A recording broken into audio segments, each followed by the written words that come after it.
Hi friends, welcome to Salem புனிதாஸ் recipes.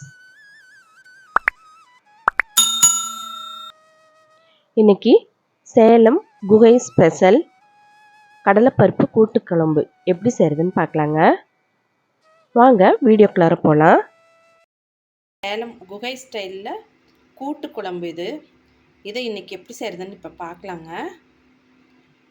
அதுக்காக நான் கடலைப்பருப்பு 150 கிராம் குக்கரில் போட்டு வச்சுருக்கேங்க. நல்லா வாஷ் பண்ணிவிட்டு தண்ணி ஊற்றி வச்சுருக்கேன். மஞ்சத்தூள் போட்டு ஒரு விசில் விட்டு வேக வச்சுக்கலாம்.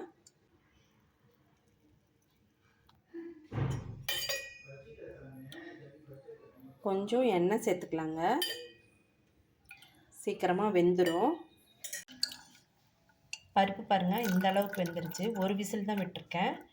3 கத்திரிக்காய் குட்டி குட்டியாக, 4 தக்காளி, இல்லைன்னா பெருசாக இருந்தால் 2 தக்காளி போதும். ஒரு 10 பல் பூண்டு, ஒரு 10 சின்ன வெங்காயம், இந்த அளவு மஞ்சள் பூசணி.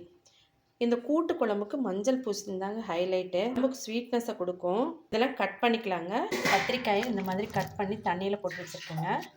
தக்காளி பூசணிக்காயெல்லாம் கட் பண்ணி வச்சுருக்கேன். இதெல்லாம் நம்ம வேக வச்ச கடலைப்பருப்போடு சேர்த்துக்கலாம். வெங்காயம், பூண்டு, தக்காளி, கத்திரிக்காய், இதுக்கு மேலே பூசணிக்காய். குக்கரில் வேக வைக்கிறதுனால நான் பூசணிக்காவை மேலே வச்சுருக்கேங்க. ஏன்னா சீக்கிரமாக வெந்துடும், கசகசன்னு போயிடும். அதனால் நான் மேலே போட்டிருக்கேன். இதே நம்ம அப்படியே குக்கரில் வேக வைக்காமல் அப்படியே வேக வச்சோன்னா ஒரே இதாக போட்டுடலாம். போட்டு தண்ணி முழுகிற அளவுக்கு ஊற்றிட்டு வேக வச்சு அப்புறம் நம்ம என்னென்ன சேர்த்துணுமோ அதெல்லாம் சேர்த்துக்கலாம். கொத்தமல்லி தலையும் சேர்த்துக்கலாம், நல்லா வாசமாக இருக்கும். மூடி போட்டுட்டு ஒரு விசில் மட்டும் விட்டு எடுத்துக்கலாம். வெந்துருச்சு பாருங்கள், கரெக்டாக வெந்திருக்கு. புளியை ஒரு சின்ன எலுமிச்சம்பழ அளவுக்கு ஊற வச்சு கரைச்சி வச்சுருக்கேங்க. இதில் சேலம் குகை ஸ்பெஷல் கூட்டுத்தூளை சேர்த்துக்கலாம்.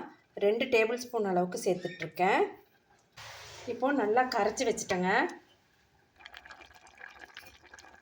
இதில் நம்ம கரைச்சி வச்ச கூட்டுத்தூளை சேர்த்துக்கலாம். கொஞ்சமாக தண்ணி சேர்த்துக்கலாங்க.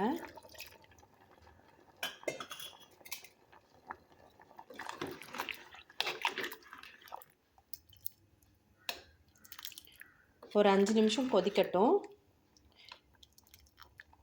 குழம்பு கெட்டியாகிடுங்க. சேலம் குகை ஸ்பெஷலுங்க இது. இந்த கூட்டு குழம்புலாம் இல்லாமல் ஒரு ஃபங்க்ஷன் எதுவுமே நடக்காது. உப்பு கொஞ்சம் பத்தலைங்க, உப்பு சேர்த்துக்கலாம். இது கூட இந்த அளவுக்கு வெல்லம் சேர்த்துக்கலாங்க. வெல்லம் சேர்த்துக்கிட்டா அவ்வளோ டேஸ்ட்டாக இருக்கும். நம்ம கல்யாண வீட்டிலலாம் கொடுக்குற அதே கூட்டு டேஸ்ட்டில் வரும். இது கூட 2 டேபிள் ஸ்பூன் அளவுக்கு தேங்காய் துருவல் சேர்த்துக்கணுங்க. கல்யாண வீட்டிலலாம் செய்வாங்க பாருங்கள், அந்த மாதிரி இருக்குது. கொஞ்சம் கொத்தமல்லி தழை சேர்த்துக்கலாம். இதில் 1 டேபிள் ஸ்பூன் எண்ணெய் சேர்த்துட்ருக்கேன். இதில் 1/4 டீஸ்பூன் அளவுக்கு பெருங்காயத்தூள் சேர்த்துக்கணும். 1/4 டீஸ்பூன் அளவுக்கு கடுகுளுத்தம் பருப்பு சேர்த்துக்கணும். இது கூட கறிவேப்பிலை, தாளிப்பு வடகம் கண்டிப்பாக போடுங்க, அப்போ ரொம்ப நல்லாயிருக்கும், வாசமாக இருக்கும்.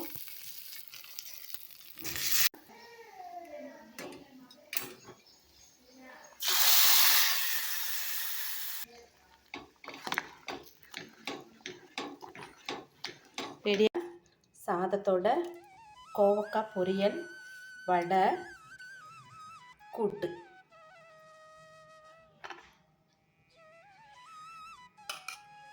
பாருங்கள், இந்த மாதிரி நல்லா திக்காக நல்லா சூப்பராக இருக்குங்க. எப்போவுமே கூட்டு கூட கொஞ்சம் நெய் சேர்த்துட்டு சாப்பிட்டா ரொம்ப டேஸ்ட்டாக இருக்கும்.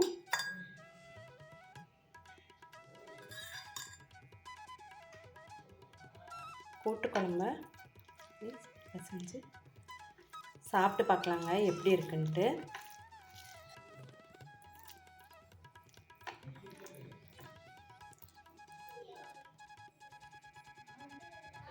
ரொம்ப நல்லா இருக்குங்க. நாங்கள் இதை அடிக்கடி செஞ்சு சாப்பிடுவோம், ரொம்ப பிடிக்கும். இது நீங்களும் செஞ்சு சாப்பிட்டு பாருங்கள், உங்களுக்கும் ரொம்ப பிடிக்கும். பிடிச்சிருந்தா நீங்கள் கமெண்ட் பாக்ஸில் கமெண்ட் பண்ணுங்கள். இந்த வீடியோ உங்களுக்கு யூஸ்ஃபுல்லாக இருந்திருக்குன்னு நினைக்கிறேன். பிடிச்சிருந்தா ஒரு லைக் கொடுங்க. சப்ஸ்கிரைப் பண்ணாதவங்க சப்ஸ்கிரைப் பண்ணுங்கள். உங்கள் ஃப்ரெண்ட்ஸ் அண்ட் ரிலேட்டிவ்ஸ்க்கு ஷேர் பண்ணுங்கள். இதே மாதிரி ஒரு யூஸ்ஃபுல்லான வீடியோவில் மீட் பண்ணலாம். தேங்க்யூ ஃபார் வாட்சிங்.